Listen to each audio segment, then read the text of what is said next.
Hello student, मैं doctor Bharat Kumar और आप लोग पढ़ रहे हैं प्रैक्टिकल ज्योग्राफी।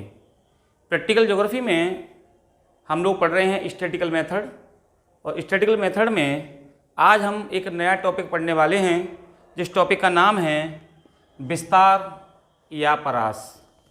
इसको हम लोग रेंज कहते हैं। रेंज का मतलब होता है कि अगर कोई हमें कोई समंक या श्रेणी या कोई नंबर दिया गया है तो उस नंबर में स्मॉल वैल्यू और लार्ज वैल्यू होती है, उन दोनों के मध्य कितना अंतर है, तो इसे हम लोग परास या विस्तार कहते हैं। तो सबसे पहले हम लोग इसका अर्थ पढ़ लेते हैं। तो सीधी सी डेफिनेशन है कि किसी समंक श्रेणी में सबसे बड़ा या लार्जेस्ट वैल्यू तथा सबसे छोटे मूल्य यानी कि स्मॉल वैल्यू का अंतर उस श्रेणी का विस्तार, परिसर या परास कहलाता है। तो अगर कोई नंबर दिया गया है, कोई श्रेणी दी गई है और उस श्रेणी में कोई सबसे बड़ा नंबर है, लार्जेस्ट वैल्यू है, और एक सबसे छोटा नंबर है जो स्मॉल वैल्यू है, तो दोनों के मध्य कितनी रेंज है या कितने नंबर तक विस्तार है, इससे हम लोगों को इसे विस्तार या परिसर या परास के नाम से जानते हैं। इसका फॉर्मूला होता है रेंज बराबर largest value minus small value. तो हम इसका आगे क्वेश्चन भी देखेंगे। तो इस प्रकार से हम लोग किसी भी रेंज को या विस्तार को निकाल लेते हैं। अब जब हम लोग इसको सॉल्व करते हैं, विस्तार को या परास को जब सॉल्व करते हैं, तो इसमें हमें तीन बातें ध्यान रखनी होती हैं। तो तीन बातें ध्यान रखनी कौन कौन सी होती हैं? नंबर एक, पहला होता है कि अविच्छिन्न श्रेणी में अधिक मान वाले की ऊपरी सीमा और सबसे कम मान वाले की निम्न सीमा को सबसे बड़ा और सबसे छोटा मान माना जाता है। आप ऐसे समझिए कि आपको कोई भी एक इस प्रकार से अविच्छिन्न श्रेणी दी गई है और आपसे कहा जाता है कि इनमें से आप लार्जेस्ट वैल्यू और स्मॉल वैल्यू बताइए। तो हम यहाँ देखेंगे कि इन सब ग्रुप में जब आप देखोगे तो ये जो 20 से 25 वाला जो ग्रुप है, इसमें जो सबसे बड़ा नंबर है 25, ये लार्ज वैल्यू में आएगा। और इनमें जो सबसे छोटा होगा, ये जो छोटा वाला ग्रुप है, इसकी जो सबसे निचली सीमा होगी या इसका जो सबसे छोटा नंबर होगा वो स्मॉल रेंज में आता है। तो सबसे पहले हमें तो ध्यान रखना पड़ता है कि अगर कोई भी वैल्यू अगर अविच्छिन्न है, अखंडित है, तो इस प्रकार से उसकी जो सबसे बड़ा जो वर्ग होगा, ग्रुप होगा, उसका जो सबसे बड़ा नंबर होगा वो लार्ज वैल्यू में आता है। उस वर्ग का जो सबसे छोटा वर्ग होगा, उसका जो सबसे छोटा नंबर होगा वो स्मॉल वैल्यू में आता है। इसी में दूसरी बात हम ये भी ध्यान रखते हैं कि अगर अविच्छिन्न श्रेणी समावेशी है तो इन्हें अपवर्जी या एक्सक्लूसिव वर्गांतरों में परिवर्तित करना होता है। आप ऐसे समझिए कि जैसे आपके सामने एक उदाहरण दिया गया है, यहाँ पे कुछ वर्ग दिए गए हैं। जैसे पहला वर्ग है 5 से 10, दूसरा है 10 से 15, अगला है 15 से 20 और उससे आगे 20 से 25। तो अब यहाँ आप देखेंगे कि यहाँ पे संख्या रिपीट हो रही है, यानी 5 और 10 की जो सबसे बड़ा मान है वो अगले का सबसे छोटा मान है, और इसका जो सबसे बड़ा मान है वो इसका सबसे छोटा मान है। यानी कि 5 और 10 में 10 संख्या इस वर्ग की सबसे बड़ी है, तो वही संख्या अगले वर्ग में 10 और 15 के बीच में सबसे छोटी संख्या है। तो ये जो समावेशी श्रेणी होती हैं, इन्हें हम लोग अपवर्जी श्रेणी में पहले तो इनको परिवर्तित कर लेते हैं।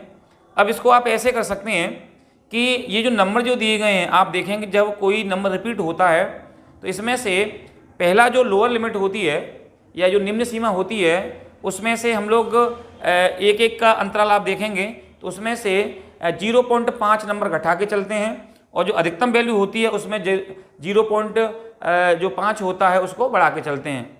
आप ऐसे समझिए कि जैसे 5 और 10 की ये वर्ग दे रखा है, तो 5 में हम 0.5 घटाएंगे, आधा घटाएंगे तो ये वैल्यू होगी 4.5। अब ये 10 जो दे रखा है इसमें हम लोग 5 जोड़ देंगे तो ये हो जाएगा 10.5।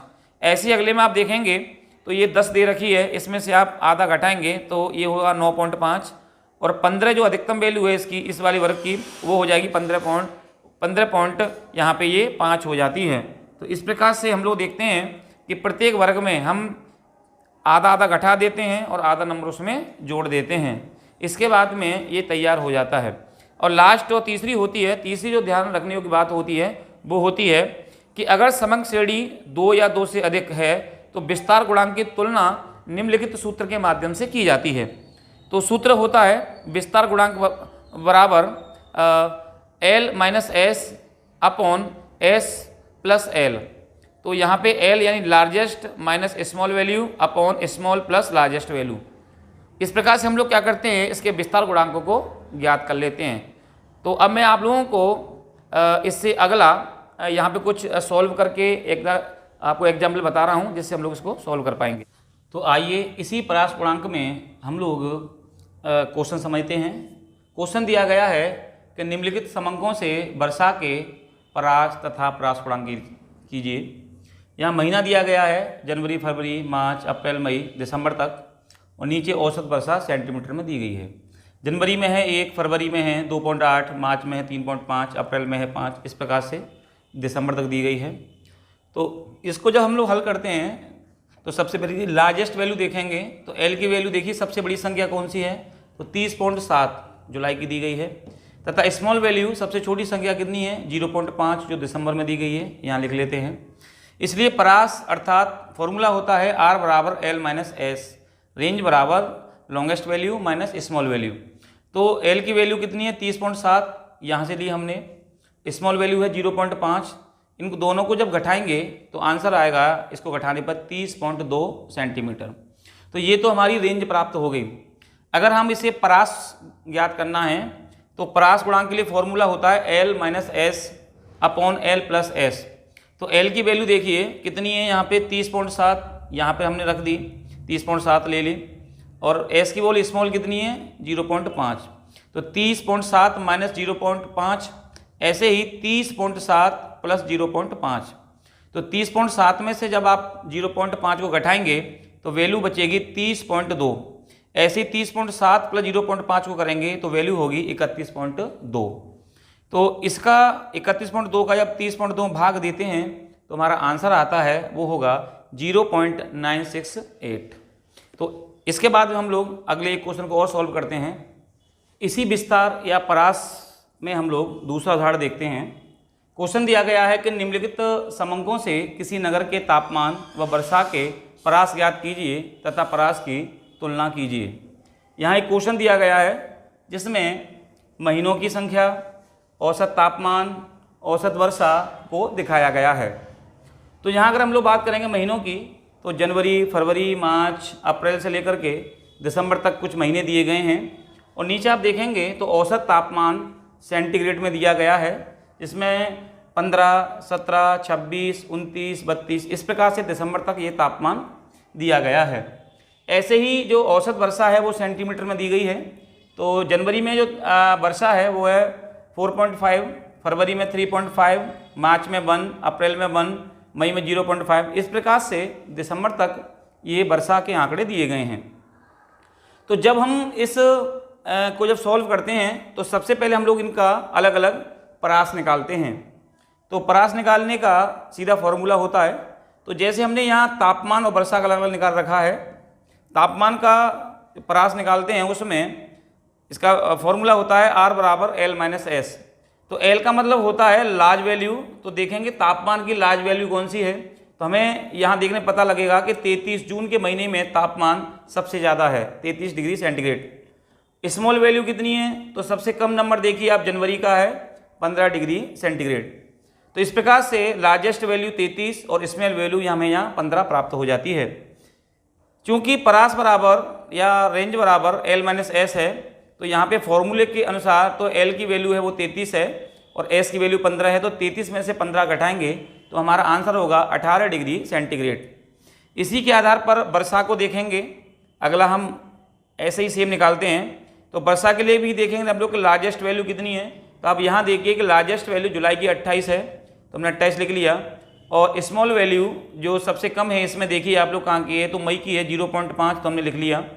तो परास बराबर L माइनस एस, L की वैल्यू 28 और S की वैल्यू है 0.5, तो इसका जो परास निकलेगा वो होगा 27.5 सेंटीमीटर। तो इस प्रकार से हमने दोनों के अलग अलग परास निकाल लिए। तापमान का जो परास आया है वो है 18 डिग्री सेंटीग्रेड और वर्षा का जो परास आया है वो है 27.5 सेंटीमीटर। इस प्रकार से अब ये परास का इसका गुणांक करते हैं हम लोग, परास गुणांक निकाल लेंगे, दोनों को अलग अलग निकालेंगे।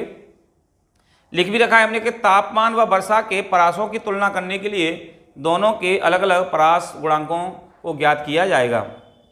तो अब सबसे पहले यहाँ देखिए तापमान का परास गुणांक बराबर, तो फॉर्मूला होता है परास गुणांक का L माइनस एस और L प्लस एस। तो L की वैल्यू कितनी है लोअर, यहाँ देखिए तापमान की 33, तो लॉन्ग वैल्यू ये हो गई 33, स्मॉल वैल्यू कितनी है तो 15। फॉर्मूले के अनुसार तो 33 माइनस 15 और 33 प्लस 15, तो 33 में जब हम 15 को घटाएंगे तो 18 होगा और 33 प्लस 15 48 होगा। 48 का जब आप भाग देंगे 18 में तो आपका आंसर होगा 0.375। इसी प्रकार से हम वर्षा का भी परास गुणांक ज्ञात करेंगे, वही formula L minus S upon L plus S. तो L की जो वैल्यू है वर्षा की देखिए लॉन्गेस्ट कितनी है, यहाँ पे दे रखी है हम लोगों की 28, तो हमने यहाँ 28 लिख लिया, माइनस स्मॉल वैल्यू कितनी है 0.5, तो 0.5 लिख लिया। तो ऐसे ही यहाँ पे L प्लस एस तो 28 प्लस 0.5, तो 28 में से जब आप घटाएंगे 0.5 को तो वैल्यू होगी 27.5, और ऐसे ही आप लोग 28 में प्लस करेंगे 0.5 को तो वैल्यू होगी 28.5। तो 28 माइनस 0.5 यानी 27.05 अपॉन 28.5। तो जब 27.5 में 28.5 का जब आप भाग देंगे तो आंसर आएगा 0.965। तो अब आप यहाँ देखेंगे कि परास गुणांक जो है वो वर्षा का ज़्यादा है और परास जो गुणांक है वो तापमान का कम है। तो यहाँ पे हमने लिखा भी हुआ है कि अतः तापमान की अपेक्षा वर्षा का परास गुणांक है वो अधिक होगा। तो इस प्रकार से हम लोग क्या करते हैं कि परास गुणांक को ज्ञात कर लेते हैं। तो ये रहा परास गुणांक। कल हम लोग प्रैक्टिकल का एक नया वीडियो पढ़ेंगे। Thank you.